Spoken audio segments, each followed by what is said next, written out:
Okay, we're to another episode of On the Wrist from Off the Cuff. Today I have a great update for you from the brand Mitch Mason. They were established back in 2019 and they're a newer Kickstarter brand, and this was their release of their second timepiece. This particular watch is their Maelstrom. It's a dive watch. Some key common characteristics in design language: when you're looking for a diver, you're going to want, of course, water resistance, typically with some type of screw down crown. You're going to want something that's tough, legible, with a dive time bezel, and a diver's extension is always nice if on bracelet. Now, the Maelstrom is basically a contemporary interpretation of the vintage super compressor dive watches of the past. So you're going to see that familiar twin crown effect, but of course it doesn't need to be a true super compressor, because we've been able to get watches to be a lot more water resistant, just thanks to tighter tolerances and newer technology. So it's still giving you the look, but not necessarily the kind of old school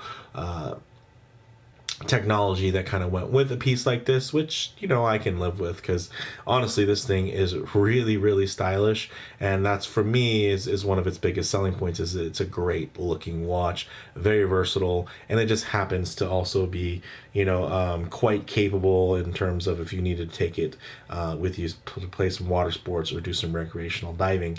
You can get these now. They're restocked at the time of recording this for $5.99 direct from Mitch Mason. The Maelstrom, for me, was a really cool release. I really wanted to get my hands on a production unit once they were ready, and this was my pick in terms of the colorway that I liked the most. There was another one that actually was a silvery, kind of pale silver dial. They call it Serenity White.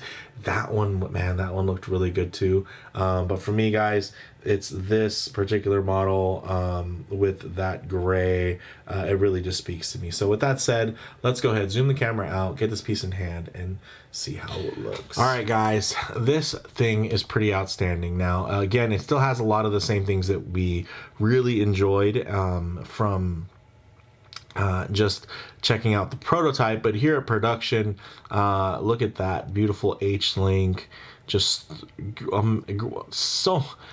so much milling went into this, and shaping. I mean, this isn't super flat. It just has a nice 3D, very contoured, very finished aesthetic to it. Nothing sharp or anything like that, but it's executed very sharply, but it doesn't feel sharp in terms of being unfinished or underworked. So very nice from that perspective, guys. 40 millimeters wide, 12 millimeters thick, 47 millimeters lug to lug, and you get drilled lugs.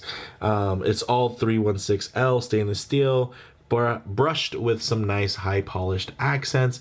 Everything flows really nicely. You can even see the end links, female end links, which is what people love, especially something within this scale. So it's going to drop really nicely on the wrist, and it's just really well articulated, as you can see, and very handsome. So it's going to give you a nice little light show.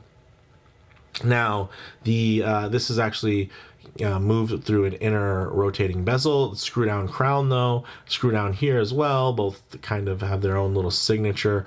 One with kind of a motif matching the hour hand, and the other your standard kind of excuse me, Mitch Mason signature there, but both signed very nicely, both screw down, so they're going to give you a lot of water resistance.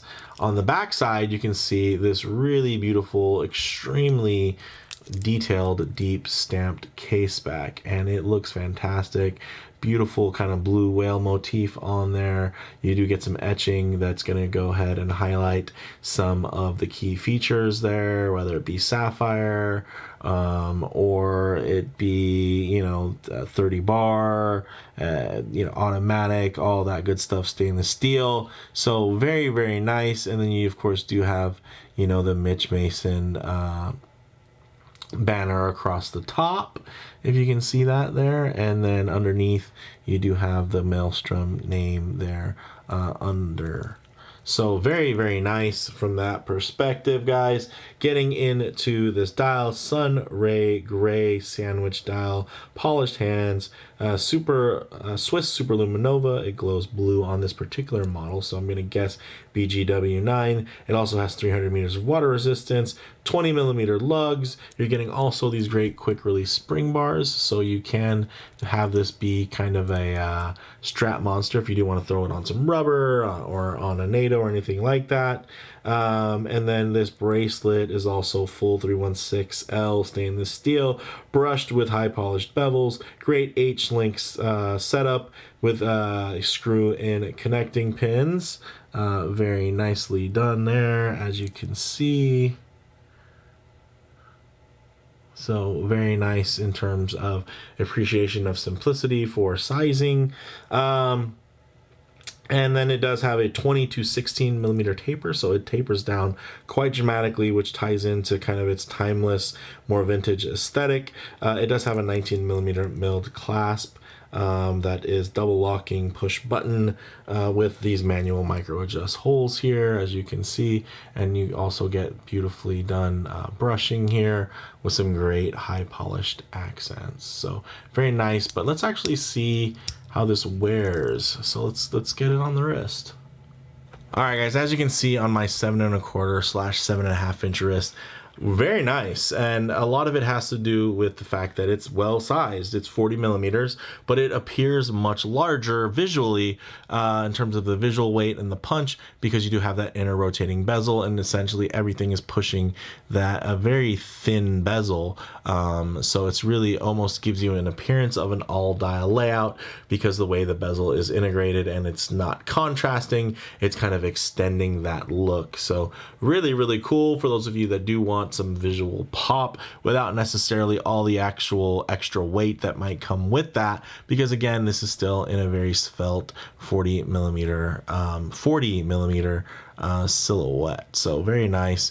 You can see lays beautifully on the wrist, hugs it, nice little turn down on the lugs, great contouring, great highlighting. This thing is just immaculate. So let's go ahead, get it off the wrist, get it charged up for some loom shots, the light transition, and closing thoughts. Okay, let's go ahead and hit the lights here.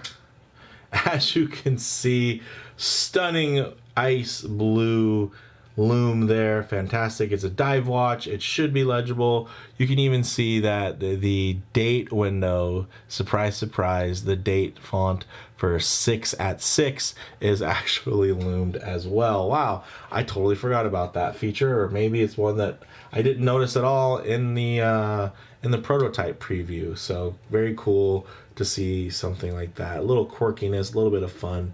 But one thing I really like to do is work in some low light transition, because you're not always going to be out in the middle of a field enjoying direct sunlight. Oftentimes you'll be coming in and out of a building, maybe walking underneath an overhang or the shade of a tree, and maybe just spending some time in your favorite automobile. So it's good to see what things will render like in less than optimal lighting. So include maybe some harsh lighting, as you're going to see here, high contrast, that would typically highlight any type of defects or anything like that. But you can see the brushing over the links there, the way that the dial plays with and negotiates the light because of that beautiful sunray finish is just fantastic. You can see also the circular brushing on that inner slide ring look fantastic. Wow.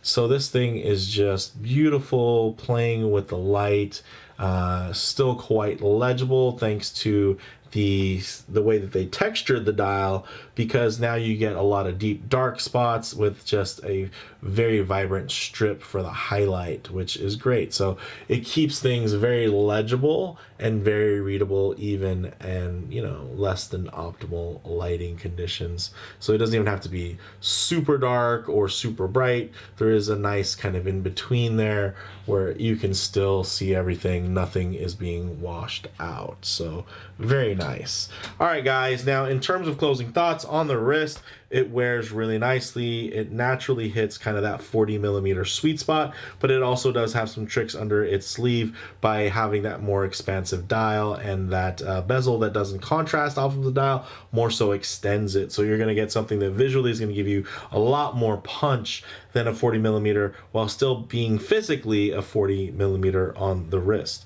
Now, in terms of model variants, there's the steel blue, the Marimo green, the aphotic black, black, and then the ocean gray as seen, and then there's also the new Serenity White, which is a pale silver dial, which looks great.